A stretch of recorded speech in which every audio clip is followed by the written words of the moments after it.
이제부터는 연습 도면에 치수를 넣어 보면서 기능을 하나씩 익혀 보겠습니다. 연습 도면은 파트 1 DWG 파일을 열면 간단한 도면이 이렇게 그려져 있을 거예요. 여기에 치수를 집어넣을 텐데 이 끝에가 동그란 사각형 형태의 객체에 직선 구간의 길이를 치수로 한번 넣어 보겠습니다. 직선 구간의 길이를 측정할 때에 사용하는 기능이 선형치수와 정렬치수라는 게 있어요. 이 두 가지 기능이면 직선 구간의 치수는 대부분 넣을 수가 있는데, 어떤 기능이냐 하면 선형치수 같은 경우엔 입력한 두 점의 X축 간 거리 혹은 Y축 간 거리, 즉 90도 단위의 가로, 세로를 측정을 해줍니다. 즉 사선의 길이는 측정을 할 수가 없어요. 반면에 정렬치수 같은 경우에는 입력한 두 점의 최단 거리를 치수로 측정을 해줍니다. 그러니까 사선 구간의 길이도 측정을 할 수가 있어요. 다만 이 정렬치수를 사용을 하면 물론 90도 단위로도 입력을 할 수 있습니다. 근데 끝점을 정확하게 90도인 지점에 정확하게 입력을 해줘야죠.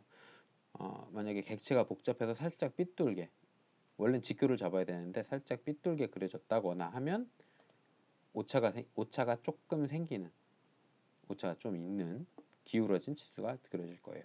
반면에 선형 치수를 사용을 하면 90도 단위에서는 대충 클릭을 해도 가로 또는 세로를 입력을 해주니까 정확한 가로 세로를 측정을 할 수가 있습니다. 이 두 가지 기능만 있으면 대부분의 직선 구간 치수는 다 넣을 수가 있는데, 지금 같은 경우엔 가로 또는 세로니까 선형 치수를 사용을 해볼게요. 치수 명령어들의 기본 명령어들의 단축키는 세 글자로 구성이 되는데, 이 명령어들을 보면 dim linear, dim aligned, dim angular, dim arc, dim radius, dim diameter, dim ordinate, dim jog, 이렇게 앞에다 dim이 들어가요. 그래서 dim의 맨 앞 글자 dim의 맨 앞 글자 d, 그 다음에 그 뒤에 붙는 거에 두 글자 dim jog는 jo, ordinate는 or, diameter는 di, 이런 식으로.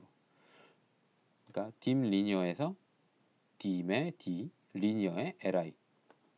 그래서 선형 치수는 dli를 단축 명령어로 사용을 합니다. 명령어 혹시 까먹었더라도 공식만 알아두시면 돼요. d, 그다음 뒤에 붙는 단어들의 두 글자. dim linear 기능을 사용한 다음에 첫 번째 점, 두 번째 점. 이게 왼쪽 오른쪽 바뀌어도 상관은 없습니다. 상관은 없고요. 적절한 위치로 마우스를 옮겨서 클릭을 해주면 치수가 들어가겠죠. 그런데 제가 방금 한 절차에서 꼭 해야 되는데 안 한 게 있어요. 바로 치수 스타일을 설정을 하는 걸 안 했습니다. 도면 객체 그릴 때는 제가 누누이 설명을 드렸던 게 도면층 꼭 맞춰야 된다 라고 설명을 드렸죠. 지금은 DIM 도면층으로 잘 설정이 되어 있어서 거기까지는 확인을 안 한 거고요.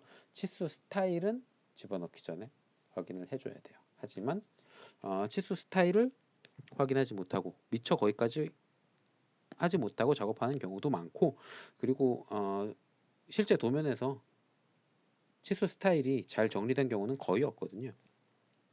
그런데 그런 도면에 한두 개만 치수를 넣는다거나 아니면 살짝 수정을 할 때, 그런 살짝 수정을 위해서 치수 스타일을 내가 다 정리하고 있기엔 너무 시간 낭비잖아요. 그래서 그럴 때는 어떻게 해야 되는지를 설명을 할까 합니다. 자, 책에서는 특성창을 활용해서 하나씩 조절을 하는 거를 먼저 설명을 하고 있는데, 그 뒤에 나오는 내용을 먼저 설명을 할게요. 일단 치수를 먼저 필요한 걸 넣고 필요한 치수를 집어 넣습니다. 반지름 치수가 더 필요하면 반지름 치수도 넣으면 되고요. 일단은 집어 넣어요. 그 다음에 특성 일치라는 기능을 사용을 합니다. 이 특성 일치는 전체 명령어는 매치 프로퍼티, MATCHPROP고요. 단축 명령어는 앞에 두 글자 MA를 사용을 해요. 그래서 보통 특성 일치라고 안 하고 MA라고 많이 부릅니다. 이 기능을 사용을 하면 특성 창에 표시되는 것들을 스포이드로 쪽 뽑아서 다른 객체에 붙여 넣을 수가 있어요. 그림판이나 포토샵에서 색깔을 맞출 때 스포이드로 쪽 뽑아 오는 것처럼 이건 객체의 특성을 쪽 뽑아 옵니다. 일단 눈에 잘 보이게 DIM 도면층을 분홍색으로 바꿔 놓고요. 특성 일치 버튼을 클릭을 해도 되고 단축 명령어 MA 입력을 해도 됩니다. 그래서 원본을 클릭을 한 다음에 요렇게 딱 표시가 되게 되는 거죠. 그 다음에 치수를 선택을 해주면 갖고 와서 붙여넣게 됩니다. 다 썼으면 엔터나 ESC를 눌러서 기능을 종료를 해주시면 되고요. 이렇게 특성 일치는 특성창에 표시되는 것들을 다 갖다 붙여넣는 거예요. 그 말은 문자 크기랑 화살표 크기 이런 것들이 다 객체의 특성창에서 바꿀 수 있다는 뜻입니다. 당연히 바꿀 수 있죠. 그런데 주의해야 될 점은 이 특성 일치는 도면층 같은 설정까지 다 갖다 붙여요. 그 센터선을 선택을 하면 실수로 선택을 하면 이 친구가 도면층이랑 색깔이 딱 바뀌어 버리는 거예요. 이런 식으로. 그래서 주의를 해줘야 되는데 사실 특성 일치에는 옵션이 있습니다. 원본을 선택을 하면 설정이라는 옵션을 사용을 할 수가 있어요. 여기 특성창에 표시되는 것 중에 어떤 걸 갖다가 붙일 거냐를 정해주는 건데 기본 특성 위에 있는 항목들은 요 특성들입니다. 객체의 일반 특성, 색깔, 도면층, 선 종류 같은 이런 일반 특성들이고요. 그리고 특수 특성은 치수니까 치수에 대한 세부 설정, 테이블에 대한 세부 설정, 그런 세부 설정들을 붙여넣는 걸 얘기를 하는 거예요. 원본을 치수를 선택을 했으니까 치수에 대한 특수 특성을 복사를 하게 돼 있죠. 이게 빠져 있으면 아무리 선택을 해도 이 친구들이 설정이 안 될 거예요. 자, 한번 해볼까요? 원본 선택을 하고 설정에서 치수가 빠져 있습니다. 선택을 하면 아무리 선택을 해도 치수에 대한 환경 설정은 붙여넣지가 않죠. 자, 그러니까 요게 체크가 돼 있어야 치수에 대한 환경 설정이 들어가는 거고요. 도면층은 붙여넣고 싶지 않다. 그럼 이 친구를 빼주면 됩니다. 그러면 여러 개를 선택하더라도 도면층은 바뀌지 않는 거죠. 색깔이 바이레이어로 되어 있으니까 당연히 밑에 것들도 붙여넣지 않는 거고요. 자, 매치 프로퍼티를 할 때는 설정을 조절을 할 수가 있습니다. 그런데 이 설정에 대한 게 뭐 어떤 환경 변수나 단축 명령어에 저장되는 게 아니라서 사용하기 조금 힘들긴 해요. 그 특성 일치를 사용하면서 옵션까지 사용하는 경우는 잘 없더라고요. 어쨌든 이런 기능도 있다라는 거 알아두시면 도움이 되기는 합니다. 이렇게 붙여 넣을 수는 있고요. 자, 그러면 이제 원론적인 내용에 들어가서 이런 야매 편의 기능도 알면 원론적인 내용도 알고는 있어야겠죠. 다시 선형 치수로 작성을 해보겠습니다.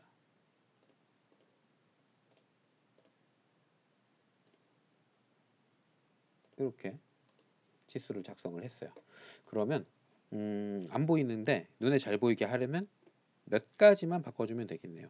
첫 번째, 당연히 문자가 작아서 안 보이니까 문자의 높이는 바꿔줘야겠죠.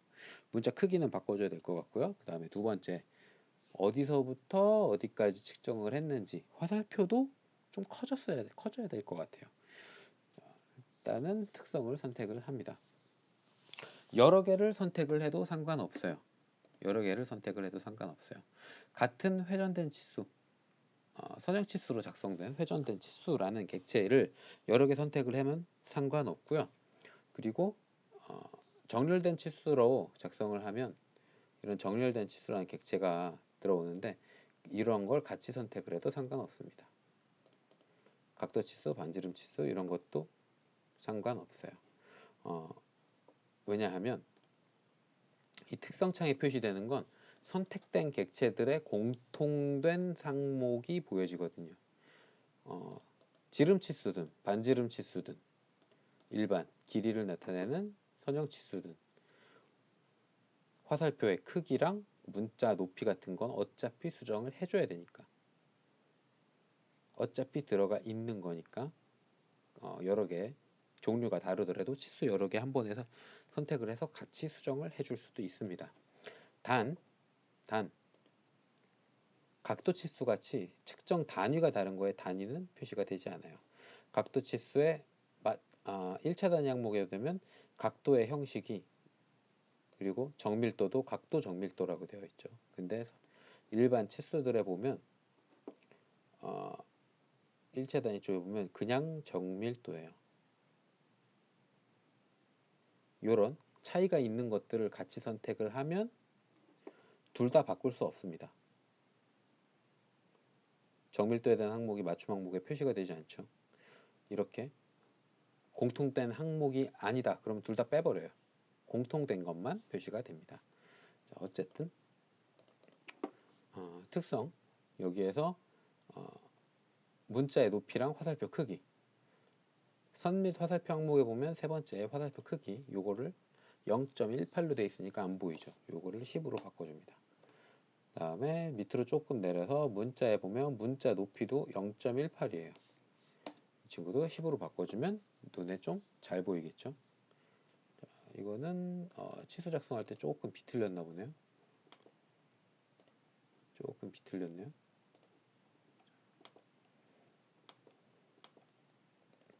이렇게 치수를 작성을 했으면 이왕 몇 가지 더 설정을 해보자면, 일단 소수점 넷째 자리까지 포함되는 게 조금 눈에 거슬리죠. 이 소수점 설정은 1차 단위 항목에 가면 할 수가 있는데 방법은 두 개입니다. 1번 정밀도를 바꾼다. 소수점 넷째 자리까지 표시를 하게 돼 있어요. 그러니까 소수점 다섯째 번째 자리에서 반올림해서 소수점 넷째 자리로 표시를 하는 거죠. 요거 자체를 정수로만 표시되게 바꿔줍니다. 이렇게 해주는 방법도 있고요. 이렇게 해주는 방법 말고 후행령을 억제해주는 방법도 있어요. 소수점 넷째 자리까지 표시되는데 거기까지는 정수잖아요.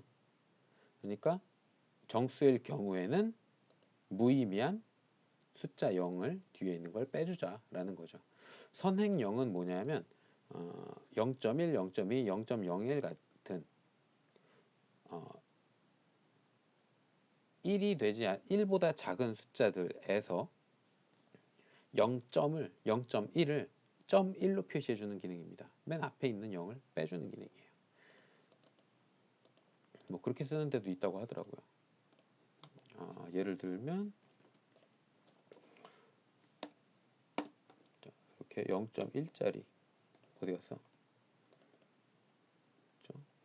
0.1짜리 선을 그리고 선형치수를 넣으면 0.092가 되잖아요. 요거를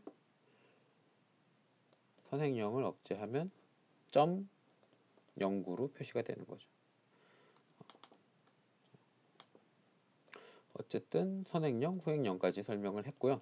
그 다음에 문자 위치가 희한하죠. 치수선 위에 표시가 되는데 치수선 중간에 표시가 되고 있고, 이 친구는 이렇게 가로로 누워야 되는데 중간에 표시가 되고 있고, 이것도 문자 쪽에서 바꿔줄 수가 있는데 이거에 대한 위치 설정에 대한 건 여러 가지 항목을 복합적으로 수정을 해줘야 돼요. 자, 일단은 세로 같은 경우 위냐 아래냐 같은 경우에는 문자의 세로 위치가 중심으로 되어 있어서 그런 겁니다.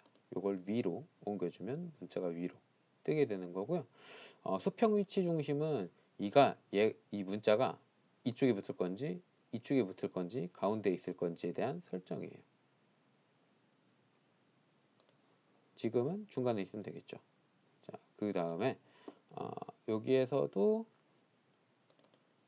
세로 위치를 위로 바꿔도 여기는 가만히 그대로 상관이 없겠죠. 그 다음에 이제 문자 내부의 정렬을 켜냐 끄냐의 차이로 정렬 위치를 조절을 해줄 수 있습니다. 그러니까 문자 위치에 대한 건 뭐 사실 크게 거슬리진 않겠지만 이쪽에 외부의 정렬 수평 위치, 세로 위치, 내부의 정렬 이렇게 수정을 해주면 문자의 위치는 고쳐질 수가 있어요. 이렇게 특성창을 통해서 대부분 눈에 보이는 세팅을 다 바꿔줄 수가 있고 예외로 이제 위치 자체가 마음에 들지 않을 때 그럴 때는 그립을 사용을 하면 됩니다. 앞에서 잠깐씩 설명을 했듯이